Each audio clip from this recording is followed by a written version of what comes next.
searches for something on Google, a real-time virtual auction happens. And it's very similar to an auction in a real world where you're looking to purchase, let's say I'm looking to auction this OnePlus phone. You got various people bidding various rates. And the person who bids the highest ends up winning that auction. In a very similar fashion, in this case as well, you've got various advertisers bidding for the right to serve their ad in the first spot for those keywords. And that essentially is what happens. And let's say in this case, booking.com has bid 200 rupees for this particular keyword. Make My Trip has bid 100 bucks. Now, while there are various factors that influence which brand's ad comes up on top, for the most part, it is influenced by who has bid the highest. In this case, given that booking.com has bid 200 bucks, Make My Trip has bid just 100, booking.com's ad comes up on top. So Vidasta would see in the search results page on Google, she would see a couple of listings on top which have the ad tag listed against them with booking.com on top because they won the auction. If Vidasta were to click on booking.com, booking.com would be charged 200 bucks by Google, which is called cost per click, CPC advertising. Now, all of the efforts that you as a marketer, that you as an entrepreneur undertake to make sure that your brand's ads come up on top for relevant user search, keyword search queries on Google search is referred to as SEM, search engine marketing. Now, and you can do all of this. You can set up all of this through a free platform that Google provides called AdWords, adwords.google.com. You can set it up and you can start running these ads. Now, if Vidasta were to, let's say she ignores the two ads, she scrolls a little further down on the same search results page, she sees a bunch of listings which do not have the ad tag listed against them. These are called organic listings. And if, say, Vidasta were to click on any of these listings, the brand does not get charged any money because, like I said, like the name suggests, these are organic. And these are based purely on merit. It's a completely meritocratic decision taken by Google's organic search ranking algorithm, which decides based on a variety of factors which website, which landing pages content needs to be surfaced on top for that user search query. And based on, which content is the most relevant, it is the freshest, has the maximum number of backlinks from other authoritative sources, loads really quickly, mobile optimized, etc., etc. Now, all the efforts that you as an entrepreneur undertake to make sure that your website, your landing page has a good chance of bubbling up higher and higher, and Google's organic search ranking algorithm is referred to as SEO, search engine optimization. Now, just on SEO alone, I just wanted to spend a couple of minutes in taking you through a couple of stories which I think are worthy of being mentioned here, because quite often when I end up having conversations with founders, I mentor a lot of early stage startups. When I have these conversations, the first question they ask me is, Veda, how much should I spend in marketing? Right? Which is a little disappointing and a little sad because not a lot of founders seem to realize the power that and the kind of scalable long-term businesses that can be built just by focusing on the power of content and just by leveraging search engine optimization. I'll give you a couple of examples.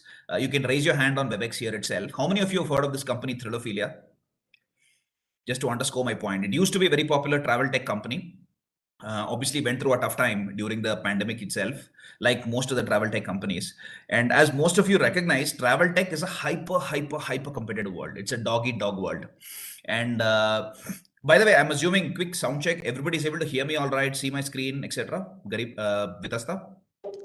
I can be the man, and I have also heard of Virality. Awesome, good to know. And you've got, and in the travel tech space, as a lot of you might recognize, you've got a lot of these global multinational companies, Booking.com, IBBO Group, etc. Plus, you've also got a lot of homegrown Indian companies with very deep pockets, a lot of VC funds that they've raised, right? Oyo Rooms, Clear Trip, Make My Trip, etc.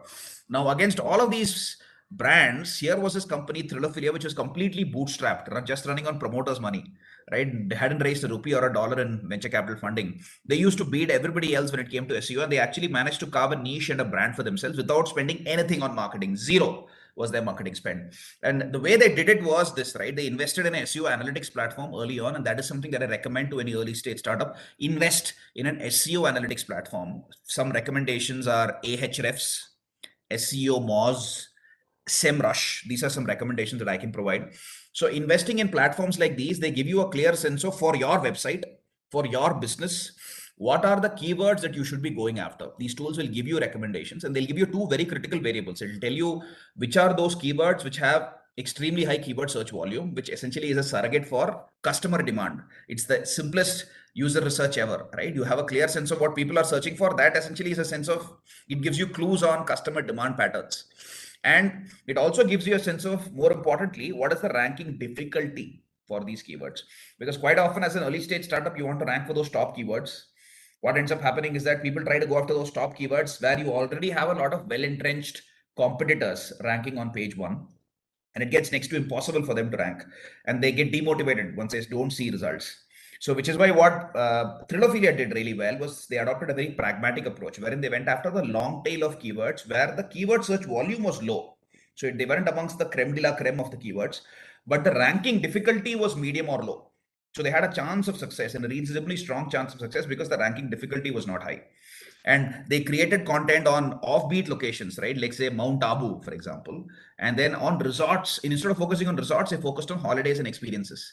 And they had this very cool long tail keyword strategy using which they started to rank. And they beat everybody else. And SEO was literally the only thing they did. Of course, they didn't have money to spend in marketing, but they did such a fantastic job. The second example that I want to give you of a business, of a long-term scalable business that can be built just by focusing on SEO and content is this company called Practo. I'm sure everybody here has heard of Practo. It needs no introduction. India's leading doctors marketplace and online doctors marketplace. And they get approximately 30 million visits every single month. Almost 90%, a jaw-dropping 9 out of 10 of those visits happen to be completely free. They're totally organic. They don't pay for it at all. Completely driven through their SEO efforts. They just pay for the website. Can I request everybody to go on mute, please? Yeah, thank you. And they have their SEO is so good. Let me, if I were to take Vidasta's example, let's say Vidasta is a popular gynecologist in Mumbai, for example, and she has her own website from where she collects consultation requests, and she's listed on Practo. Let's say, if I were to search for Dr. Vidasta, gynecologist Mumbai, her listing on Practo will actually come up higher than her own website listing. I'll end up booking an appointment with her via Practo, and she would have to share her consulting fees with Practo through the revenue share arrangement. I just wanted to leave you with both of these examples just to underscore the power and the importance of content and SEO in you building a long-term scalable business. A lot of these, both of these brands had close to zero in terms of marketing budgets. Yeah, food for thought. Now, coming back to our original train of thought. Now, Vitasta as an entrepreneur, Vitasta, I hope it's okay. I'm taking your name as the reference. Please go ahead, Naran. It's absolutely fine. Glad to be. I mean, I was an entrepreneur. I will always be inside. So yeah, go ahead. Sure, good to know. So let's say Vitasta says, Veda, listen, I understand all of this. Now help me understand mere dhande ke liye, how do I prioritize? That's her question. Now, the first question Vitasta needs to ask herself in an attempt to answer this question is she needs to know if she's a small fish in a large pond or a large fish in a small pond. Is she operating in a mass category or is she operating in a niche category? That's something that she needs to come to grips with. So there are a couple of ways in which she can answer this question. First is Vitasta as an entrepreneur has this gut-based instinct that tells her that, you know what, I sell salwar kameez online, I sell t-shirts online, I'm mass. I sell mental wellness classes online, I'm probably niche. Now, the second way, this is after all digital, right? We live in the digital era. We should have a data-backed mechanism, to arrive at this decision, which is more data-driven and more objective. So what she also does in order to validate this hypothesis is she can open the AdWords platform that I spoke to you about, within which there is this tool called as the keyword planner. Within which you can enter any keyword that you have in mind, which is relevant to your category, relevant to your business. And some of these keyword suggestions can be taken from some of these SEO analytics tools as well that I spoke to you about. And if you plug it in, enter your target market, let's say in this case, that's India. It will tell you what are the monthly keyword search volumes for these core keywords, which again are a sense of customer demand. It's your cheapest and fastest customer research ever, market research ever, at least. Yeah. Now it's not a perfect science, but you can go with the broad rule of thumb that if your target market has the kind of is India or a country which has the equivalent internet population size of India, if the monthly keyword search volumes for core keywords relevant to your category are in excess of 20 to 25,000 searches a month, you can assume that the category you're operating in to be fairly mass. If it is less than that, you can assume it to be niche. Now, what do you do if you're mass? Now, if Vitasta's lucky enough to be operating in a category which is mass, what does she do? She makes Google search her number one priority. Why? Because it's common sense, right? There is this age-old dictum that you need to be where your customers are. In this case, Vitasta is lucky enough to be operating in a category where somebody else has already done the hard work for her and made sure that keyword demand is right there on Google search without her doing any efforts at all. All she has to do is to piggyback and to ride that wave. She's lucky enough to be operating in that category. Not all of us can be Amazon, Flipkart. We may not be able to create new demand, but what we can very well do is to piggyback and to ride the wave on existing user demand patterns that are manifesting on search. Now, what happens if she's not that lucky? right? Let's say Vidasta is operating in a category which is niche. She doesn't directly run into Facebook's arms, right? She asks herself an additional question. Is the category that I'm operating in, is it high on personal connect? Is it high on emotional quotient? Now, this happens naturally for a couple of categories. One is proactive health, the space like a Healthify Me, Cult Fit operates in, or say fashion, Mintra, Nika, those kinds of categories. Now, if you think about, now let me just take the Healthify Me example itself. Now, Healthify Me is, just for context, it happens to be today India's largest health and fitness mobile application, over 25 million users. It's a freemium mobile app, which is free plus premium. The free services involved, having a calorie counting service. It has the world's largest database of Indian foods that are mapped to accurate calorie breakdown. So, which means that if Vidasta has had some exotic paratha, which is authentic to Kashmir, or some authentic cuisine relevant to Kanyakumari, Mizoram, Lakshadweep, Andaman, whichever corner of India, she'll be able to track how many vitamins, carbs, protein she's consumed, how many calories she's consumed. If she's gone for a 5 kilometer jog, she's done a set of Surya Namaskars, she'll be able to know how many calories she's burnt. It makes her a lot more mindful of her eating habits and workout patterns. It's like a daily diary for calorie counting. That's free.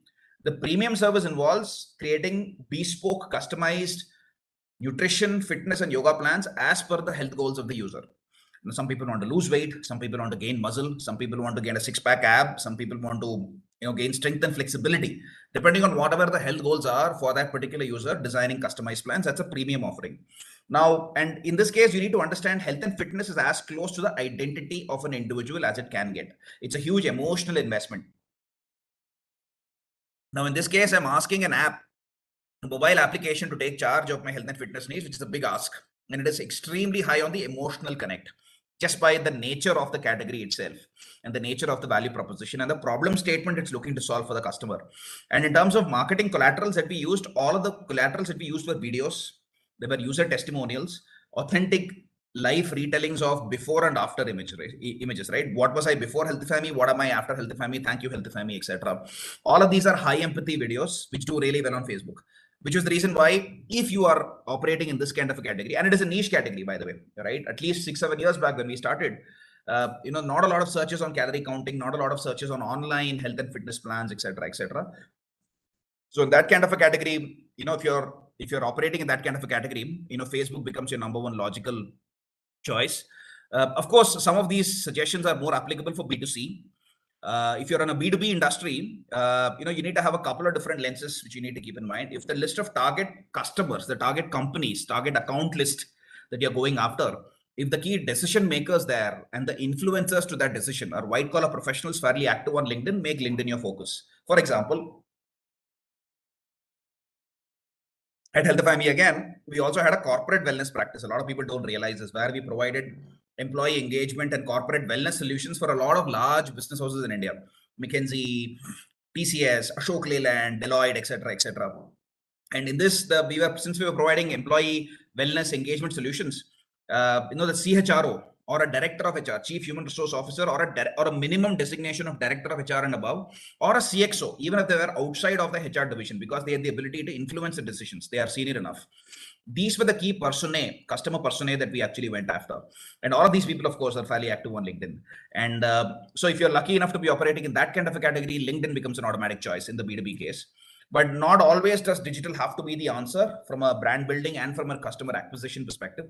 I've mentored and consulted with quite a few B2B edtech companies, which essentially sell to schools, where the school principal is the primary decision maker. And unfortunately, in India at least, not a lot of school principals are there on LinkedIn or are active on LinkedIn. Of course, you could still use Facebook and YouTube, but you go using a very mass channel to go after a very niche audience set, so it's not going to be very ROI positive. So in such cases, what I often tell them is don't even look for answers from digital, use a more high touch acquisition channel, like event-led acquisition or channel partnership-led acquisition, where you have some kind of a revenue share with the channel partner who already has the network established with these schools. That essentially is what I usually recommend. And of course, now coming back to our original train of thought, let's say that Vinaya is operating in what I'd like to call the double whammy category. She's extremely unlucky, and the category is niche, which means there are not a lot of keyword search volumes. And to make matters worse, Vitasta is operating in a category where the personal connect is also low. Now, and you can't take it personally, right? Pun intended. The nature of some categories is such that the personal connect will be low by definition. Like, for example, at Razorpay. Razorpay is a B2B payments company. It's India's largest like I said earlier, B2B payments platform today. It's not a peer-to-peer payments platform like a Google Pay, a Phone Pay, or a Paytm. And let's face it, the key persona that we sell to is the entrepreneur, people like yourself that Razorpay sells to, the business owner, startup business owner, etc. And let's face it, an entrepreneur doesn't wake up in the morning and get excited about the fact that they want to start using a payments product. It's just the nature of the category itself. I can't take it personally, unlike, say, health and fitness or fashion. Now, in this case, what we did was something interesting, wherein we focused on SEO, but we didn't just create content for core dhanda relevant keywords like B2B payment gateway, B2B payments, etc., which we had to anyway, because that's where the bread and butter of the reality of the business is.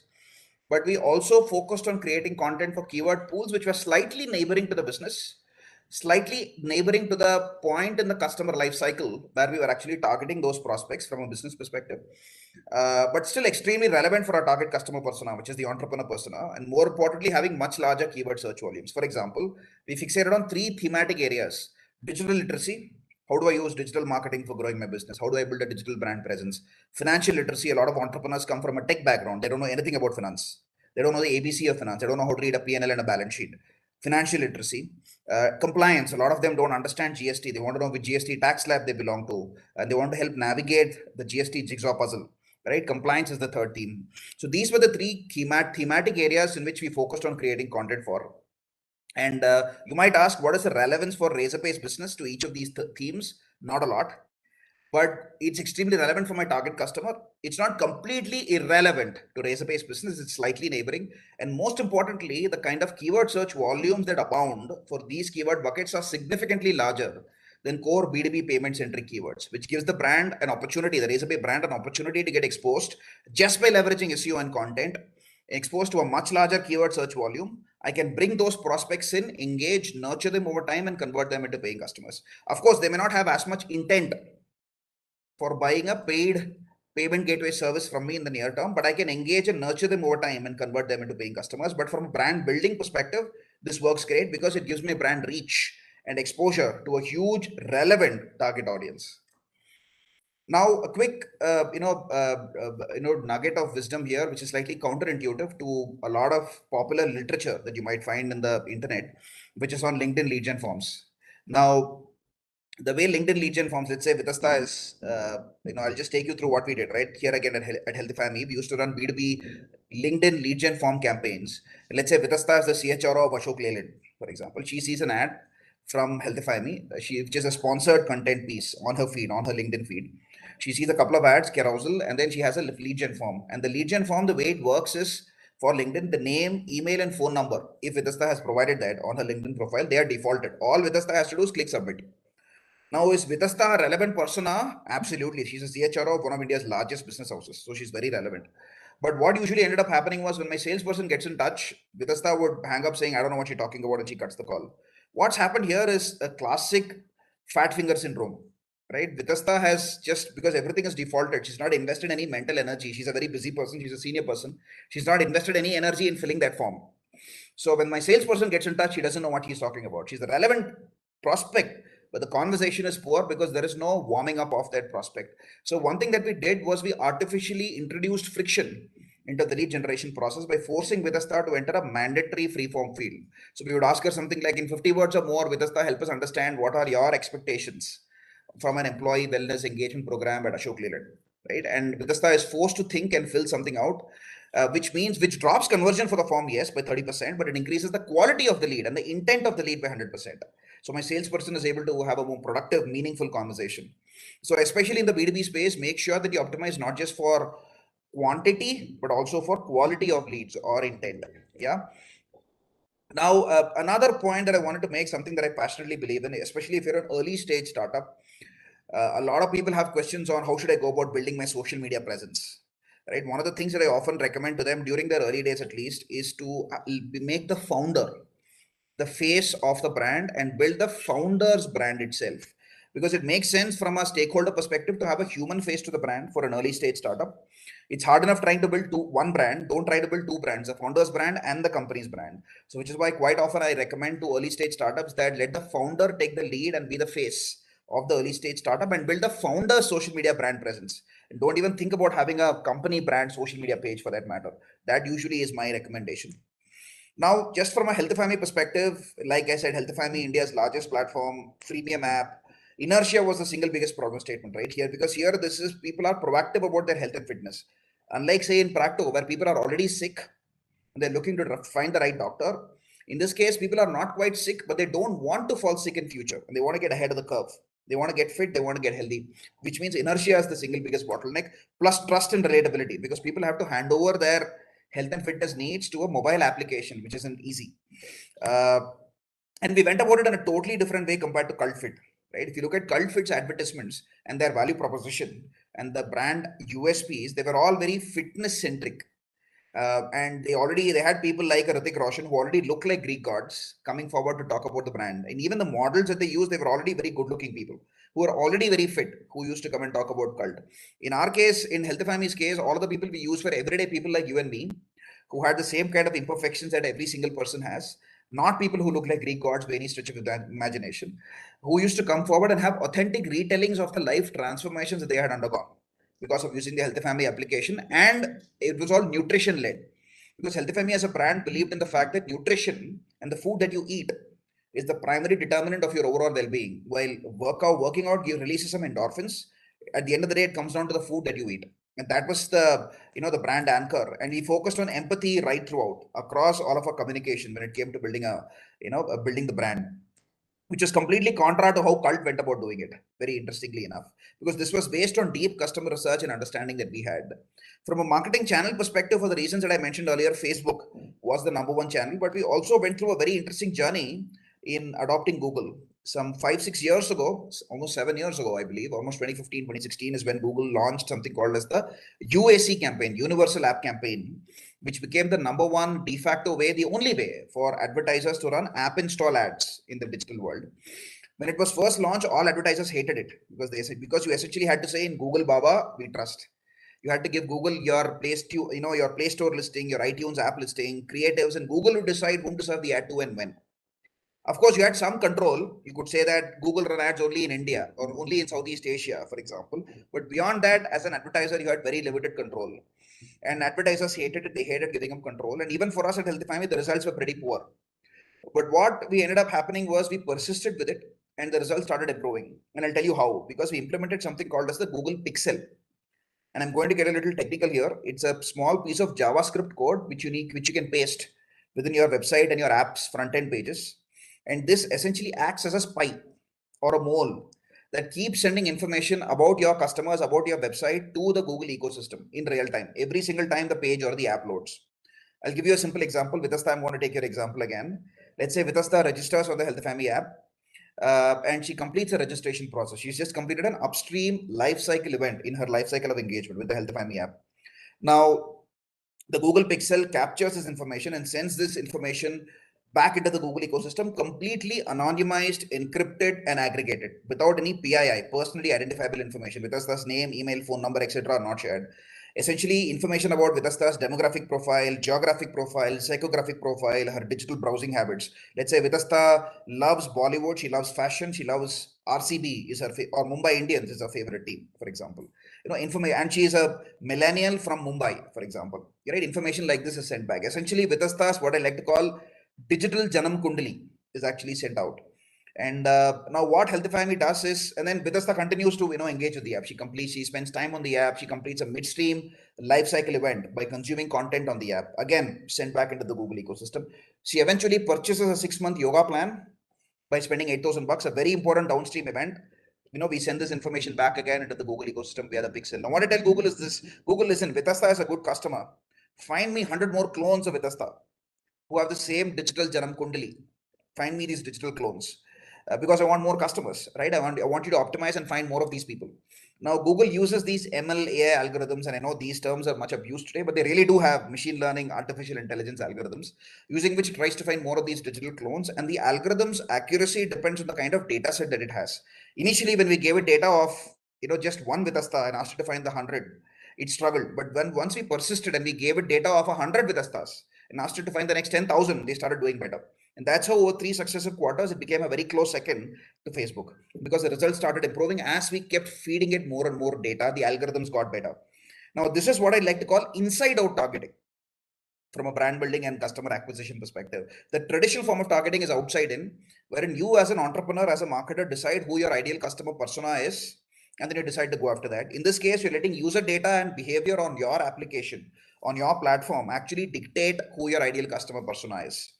So, and in this case, like at Health Family, we thought the millennial was our ideal customer persona. Turns out it wasn't. It was actually people who are older than the millennial age bracket who are our ideal customers. And this was a huge aha moment and an eye-opening moment for us. Now, ASO is something that we did really well as well. ASO is nothing but App Store optimization.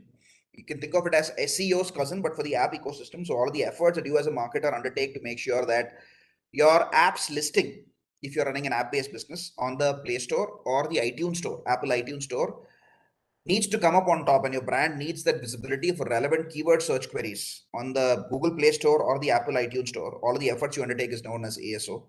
We at Healthify had done a fantastic job of ASO, which is the reason why even during months and quarters when marketing dollars were hard to come by, our scale never dropped, because we had done such a fantastic job of ASO. Yeah. Now, in terms of, we're almost down to the end of the session. I wanted to talk to you about a topic which is very close to my heart. It's in the various ways and means by which you can build a digital brand presence for your business. I'm going to talk to you about 3 ways in which you can go about doing it, which is a very philosophical statement. And in India, a lot of brands do the first 2 really well because those are the easiest and those are the most intuitive. The third one is the most difficult one to crack and the hardest one, but it gives you some fantastic benefits. And unfortunately, in India, it's extremely underutilized. I'll take you through all 3. I'm just going to take you through basis a simplified example. I'm going to take Vitasta's example again. Let's say she runs a company which has a Facebook page with 100 followers. Her social media team makes a post. All 100 of them end up seeing it, right? They don't spend any money in promoting it. All of us know I've just simplified it for this example. All of us know organic reach is never 100%. Mark Zuckerberg has said that organic reach will tend to 0 as you continue to grow, which means that the reach that you get when you're 100 followers will be, let's say that's 80. And when you have 1,000 followers, that will come down to 700. When you have 10,000 followers, that will come down to 6,000, right? You can understand where I'm going with this, which means your organic reach will start diminishing as your follower count grows, because that's Facebook's own way of nudging you to start spending money on the platform. Now, in this case, however, just for simplicity's sake, all 100 of them, let's assume, see this, right? This is owned media, because this is media exposure for her brand, which she has got to her own band of followers. Now, let's say Vitasta continues to spend money on the platform. She spends $10,000 and she gets access to 10,000 incremental eyeballs. It's not a 1:1 comparison. I've just simplified it for this example. She gets exposure to 10,000 incremental people who are not her own. So it's not own media, but something that she has paid for, right? This is paid media exposure. Now, there is a third form of media exposure creation, like I said, which is the most powerful one, very difficult one, and underutilized, which is earned media. Let's say the post that Vitasta's team made was so awesome that out of the 100 people who saw it, 50 of them ended up resharing it. And each of those 50 also had 100 followers each. So Vitasta's brand has now got exposure to 50 multiplied by 100, 5,000 incremental eyeballs, which are not her own. It's not own media. It's not something she has paid for. She's not spent any money in promoting this, but something that she has earned through the strength of her content. Social media shares are a great way for you to drive earned media, and the kind of sticky followers that you get and the traffic that you get is extremely loyal, because here it's not a brand that is doing the talking to me, but somebody who I trust, who has shared this on my feed. So this is a very, very powerful tool, and a lot of brands don't leverage this enough in India. I mean, there are other ways as well to create earned media. For example, PR is a great way for you to create earned media for your brand. Let's say Vitasta gets featured in an interview with the Economic Times. She's got exposed to Economic Times' readership, not her own. It's not an advertisement, not paid media, so it is earned. Third-party discussion forums. For example, let's say there is a discussion on Quora, on how do I choose the best payment gateway for my website. Now, as Razorpay, I have the opportunity to inject myself seamlessly into that conversation by adding value without seeing too salesy. Now, if I do that, I get access to, let's say that thread has 10,000 views. I get access to all those 10,000 eyeballs, which are not my own. I'm not running ads on Quora. It's not paid media, but something that I've earned. Yep. If you're talking about social media shares and earned media, we're getting very close to the holy V word of marketing, which is virality. There have been quite a few instances of things going viral in India, but I want you to take your mind back to what was probably one of the earliest instances of something going viral in India, which was the famous Kolaveri D song. I'm sure all of you remember that song. Not a lot of you might be aware of some of the backroom workings that went into making Kolaveri D the viral phenomenon that it actually became. Take a look at this funny video, which was made by the agency, the creative agency that worked on this, Jack in the Box, which is a Mumbai-based agency. Take a look at this creative video and let me know what you think. How much money do you think is required to make a song world super hit? 10 million? 20 million? We spent zero. Close the mouth. I'll tell you how. First, we shot the making of the song and then added subtitles for all the non-Tamilians. Then the most important, we added the collar ringback tone code for making some pocket money. We then put up the video on our YouTube channel and then seeded it on social media platforms, Facebook and Twitter. To get the audience watching and talking about our song, we created a hook, hashtag why this Kolaveridi, which is a commonly used phrase in my state, Tamil Nadu, when somebody irritates you. Next 3 days, full tweeting different irritating situations with the hashtag why this Kolaveridi, but we also added the link to our song with it. So people who could relate to that irritating situation clicked on the link, watched the song and forgot their irritation. They also understood the usage of the question why this Kolaveridi, and then they started tweeting about things which frustrated them with the hashtag and also added the link to our song. Basically, people love venting their frustration on social media, and we use this insight to get hashtag Kolaveri trending on Twitter over 3 full days. Even people like Amitabh Bachchan ji and Anand Mahindra ji tweeted. The YouTube views kept on increasing. People were viewing, sharing. More than 41 million views across 220 countries. People love to ape a trend. So we put up a candid video of our own people singing the song in chorus, following which hundreds of people put in their own versions. Some even organized flash mobs, not just in India, even Netherlands and New Zealand. Oh, and by the way, the total collar ringback tones downloaded was 2 million and still counting. This brought us so much revenue that we are still counting actually. Okay, the enormous online buzz pushed even TV and print media to talk about the song. Articles were written on blogs, tabloids, and even newspapers. It was featured in news channels and music channels. Every radio station in the country played Kolaveri. In simple words, earned media is estimated to be more than 67 million rupees only. Money spent, zero. Mission accomplished. That was a pretty interesting video. The hashtag why this Kolaveridi that they used was a masterstroke, which made their product relevant to the masses. But one of the things that he said isn't quite true, which is the fact that they spent zero. No, for a fact that they spent money in promoting the song, but not in very overt forms of advertising on Facebook or Google, but in a very intelligent seeding of content and communities, influencer marketing, which was very nascent back in the day. This was almost a decade back to the day. This is true for almost anything that goes viral. Even Gangnam Style, which is a global viral phenomenon, it needs that initial paid marketing injection to help it reach that critical mass of audiences. After which, assuming that the content is inherently viral enough, the crowd takes over through social media shares and reshares, etc.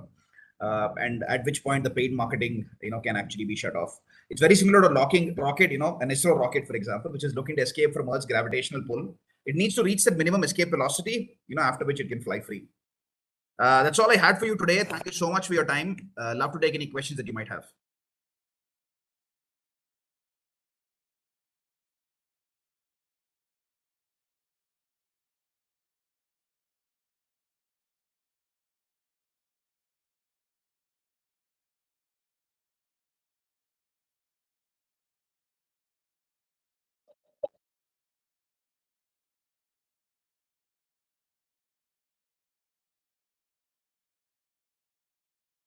Guys, if we have any questions on the same, please feel free to pitch in.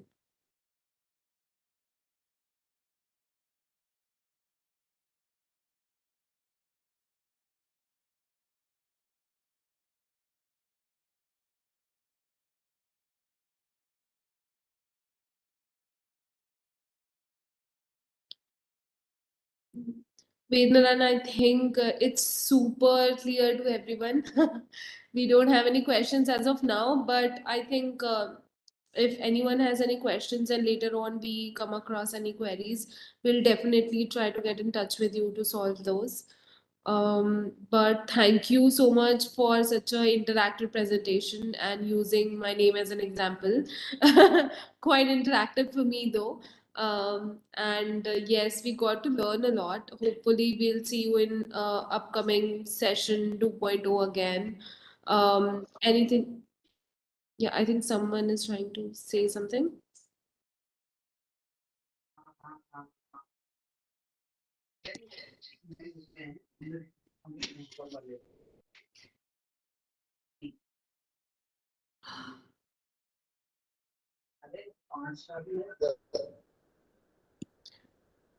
Okay. Vedaran, do you have something to say to add to Thank our you so much for inviting me over, Vidasta, Garima, and to the whole AIM team. Very excited to be here. I thoroughly enjoyed myself. Thank you to all the people who've turned up here today. Love to stay in touch. I've just have a fairly unique name. I'm fairly easy to find on LinkedIn.